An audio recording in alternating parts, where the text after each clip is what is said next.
नमस्कार, मैं शैलेंद्र हूँ और एक बार फिर आपके साथ हाजिर हूँ इन डेप्थ में।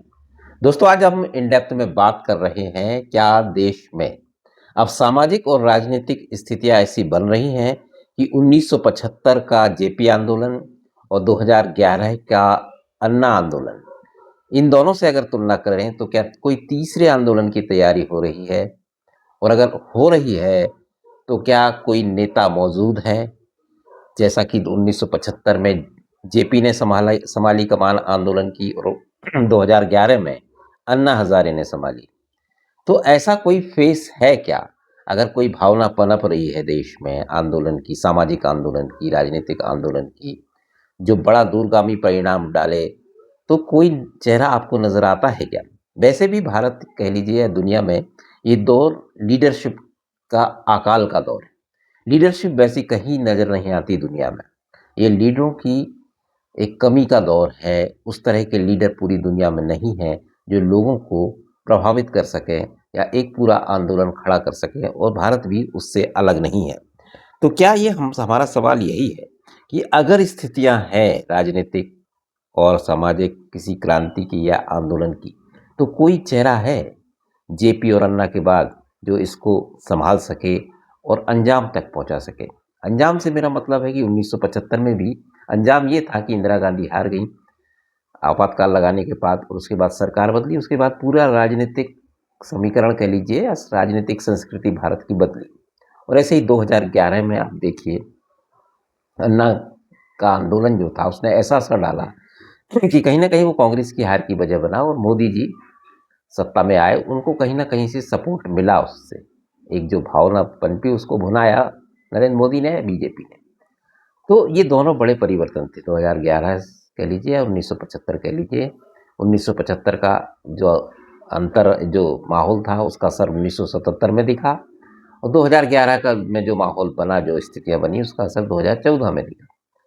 तो क्या अब ये राजनीतिक स्थितियां वैसी बन रही हैं कि 2026 में जिस तरह से कॉकरोच पार्टी को सपोर्ट मिला ऑनलाइन, उससे ये सवाल खड़ा होता है। जिस तरह से उनके फॉलोअर्स बढ़े और जिस तरह से दिल्ली में, हालांकि उनका जो कार्यक्रम था वो उतना प्रभावकारी नहीं था, लेकिन इसको ये नहीं कह सकते कि हम वो भावना इस एक शगुफा थी या कुछ लोग इकट्ठे हुए और मनोरंजन के लिए, जैसा कि आज कहा जाता है कि एक मनोरंजन का साधन भी बन गया इस तरह के आंदोलन खड़े करना या इस तरह की माहौल बनाना।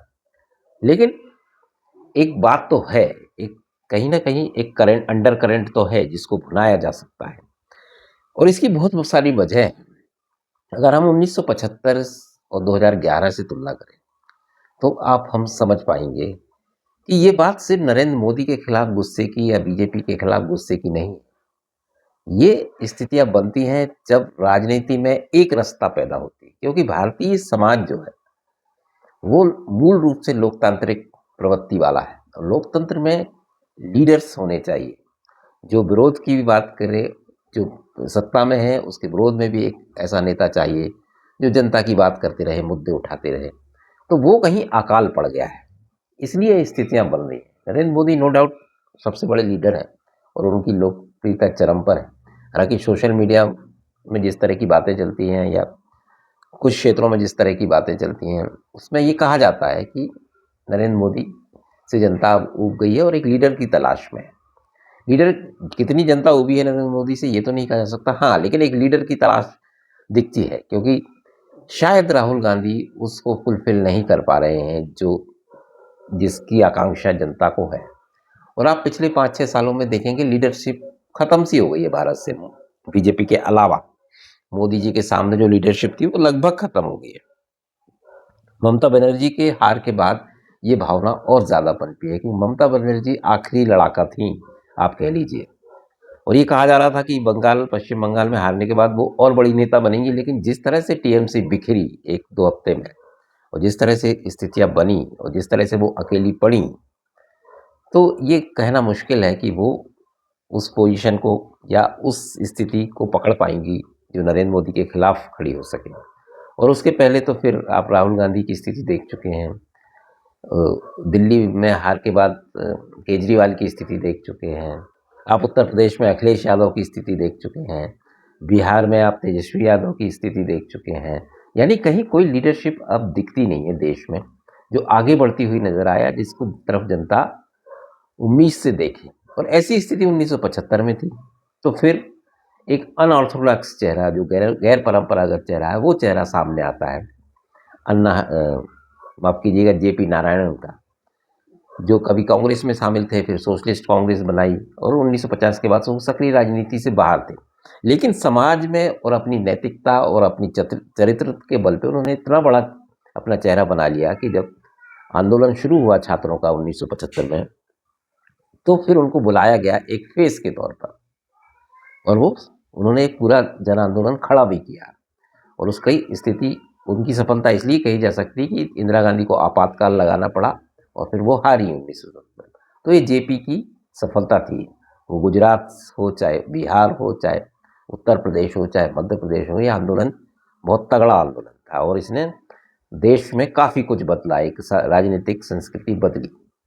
तो जेपी उस तरह के एक नेता थे। लेकिन उनकी प्रोफाइल देखिए आप, अगर वो फेस बने तो उनकी प्रोफाइल देखिए।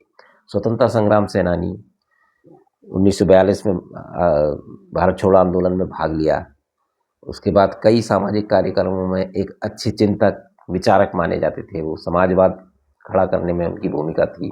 लोहिया के अनुयायी, गांधीवादी, ये प्रोफाइल का आदमी खड़ा हुआ, अचानक नहीं आएगा, उनको लाया गया। ऐसे ही 2011 में अगर आप देखें, लीडरशिप की बात हम कर रहे हैं, 1975 में जैसे जेपी नारायण आए, वैसे ही 2011 में अन्ना हजारे को लाया। उनकी प्रोफाइल देखिए, सेना में थे, 1965 का युद्ध लड़ा, फिर वो सेना से रिटायरमेंट लेकर अपने गांव आ गए और गांधी जी के ग्राम स्वराज को उन्होंने साकार किया। रालेगढ़ सिद्धि जो उनका गांव है, वो एक मॉडल बना पूरे देश में। तो एक सामाजिक, तगड़े सामाजिक कार्यकर्ता की उनकी छवि थी। और उसके बाद उन्होंने भ्रष्टाचार के खिलाफ महाराष्ट्र में आंदोलन किए, आंदोलन छेड़े। कई मंत्रियों को दिक्कत हुई, अनशन उनका हथियार रहा गांधीवादी तरीके से, और उन्होंने महाराष्ट्र में काफ़ी नाम कमाया। और उसके बाद 2011 में केजरीवाल एंड टीम उनको उठाकर ले आई और अन्ना को चेहरा बनाया। अन्ना आंदोलन के नाम से आंदोलन चला और उसका परिणाम अब भी आपने देखा। और उसके बाद केजरीवाल ने अपनी राजनीतिक पार्टी बना ली। जैसे 1975 में जेपी नारायण से कुछ नेता निकले थे, चाहे मुलायम सिंह हो, चाहे लालू यादव हो, चाहे नीतीश कुमार हो, एक पूरी फौज थी, शरद यादव हो।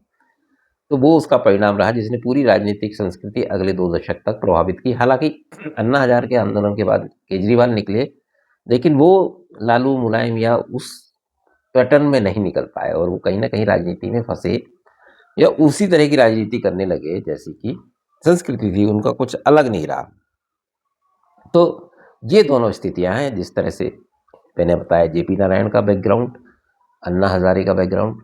तो अब मैं बात कर रहा हूँ कि क्या 2026 में ऐसा कोई फेस नजर आता है, या जो स्थितियां बनी हैं, जैसे कॉकरोच पार्टी, कॉकरोच जनता पार्टी उभरी, तो क्या जो उनके निर्माण करने वाले पार्टी के अभिजीत दीप के हैं, उनकी तुलना इन दोनों से हो सकती है क्या, अन्ना हजारे और जेपी नारायण से? कोई बैकग्राउंड, अभी तो कुछ छात्र हैं, वो विदेश में जाके पढ़ रहे हो, विदेश से उन्होंने सोशल मीडिया के जरिए ये एक मूवमेंट खड़ा करने की कोशिश की।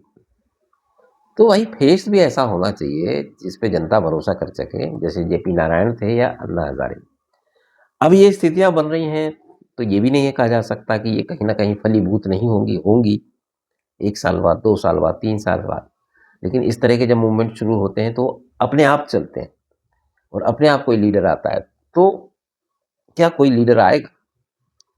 क्या आज के समाज में हमको इस तरह के व्यक्तित्व दिखते हैं जो गांधीवादी, या जो अन्ना हजारे जैसे हो, या जेपी नारायण जैसे हो सकता है कई चेहरे ऐसे होते हैं जो नज़र में नहीं आते जनता के, लेकिन एकदम से जब आते हैं तो उनकी प्रोफाइल निकल कर आती है, वो काफ़ी काम किए होते हैं।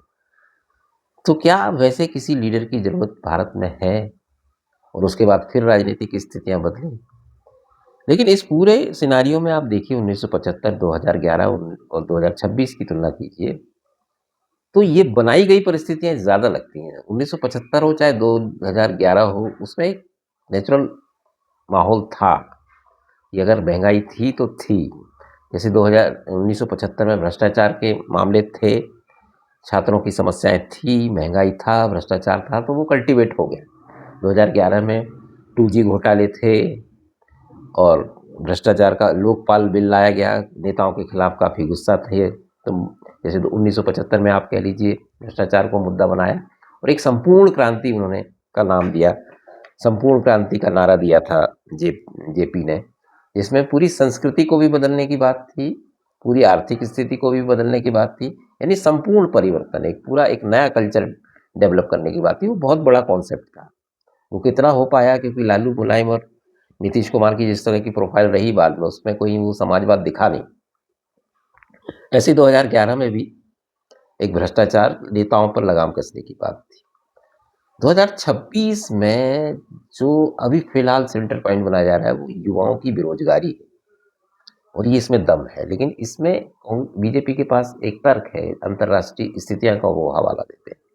तो वैसी कोई स्थिति फिलहाल बनती, लेकिन पिछले 3-4 आप कह लीजिए हफ्तों में ही जो स्थितियां बनती हैं, चाहे यूजीसी की हो, चाहे सीबीएसई की हो, चाहे नीट के एग्ज़ाम जिस तरह से कैंसिल किए गए वो हो, तो एक बहुत युवा वर्ग जो है और प्रदेशों में जो प्रतियोगी परीक्षाओं में जिस तरह से भ्रष्टाचार की बात हो, चाहे अव्यवस्था की बात हो, चाहे छत्तीसगढ़ में ही हम कह लें पीएससी की बात हो, तो ये सीधे छात्रों से जुड़ती हैं और एक बड़ा वर्ग है जो काफ़ी जल्दी प्रभावित होता है जो, तो वो तैयार है, लेकिन उसको लीडरशिप चाहिए।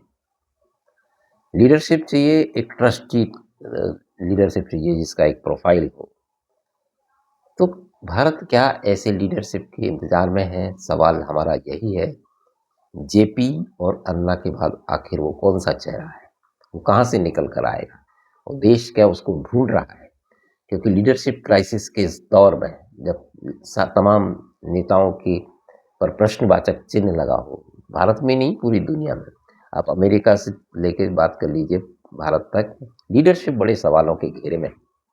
मोदी जी इसमें जरूर एक अलग छवि बना के रखते हैं, लेकिन उनके खिलाफ भी काफ़ी माहौल बनाने की कोशिश होती है और एक बहुत बड़ा वर्ग सोशल मीडिया में आप देखेंगे मोदी जी से नाराज नजर आता है। तो क्या ये कल्टीवेट हो पाएगी? क्या ये इस पूरे जो आग है उसको थामने वाला कोई निकल पाएगा? आज का हमारा यही एक सवाल है। इन डेप्थ में हम इसी की पड़ताल कर रहे हैं और क्या उन सामाजिक मूल्यों को जो चाहे 1975 में हो चाहे 2011 तक हो, उन सामाजिक मूल्यों को जनता वैसा सपोर्ट करती है जैसा 1975 या 2011 में किया था? आज के दौर में 2026 में उन चीज़ों का महत्व है कोई? क्योंकि देखिए एक अभी जो नाराजगी दिखती है वो एक पीढ़ी है, युवा पीढ़ी, लेकिन क्या उसको अगली पीढ़ियां सपोर्ट करती नजर आती हैं, उसको मार्गदर्शन करती नजर आती हैं? हो सकता है एकदम से माहौल बने और कोई आंदोलन बड़ा खड़ा हो और एक लीडरशिप भी दिखे और उसमें अच्छा परिवर्तन हो देश के लिए, हो सकता है। लेकिन फिलहाल की स्थिति में लीडरशिप की कमी निश्चित रूप से नजर आती है और आने वाले 2-3 सालों में क्या कोई लीडर उभर कर आएगा, ये बड़ा सवाल है। इसकी उम्मीद करनी चाहिए। तो फिलहाल इस वीडियो में इतना ही, दीजिए इजाजत। फिर किसी सवाल के साथ फिर हाजिर होंगे। नमस्कार।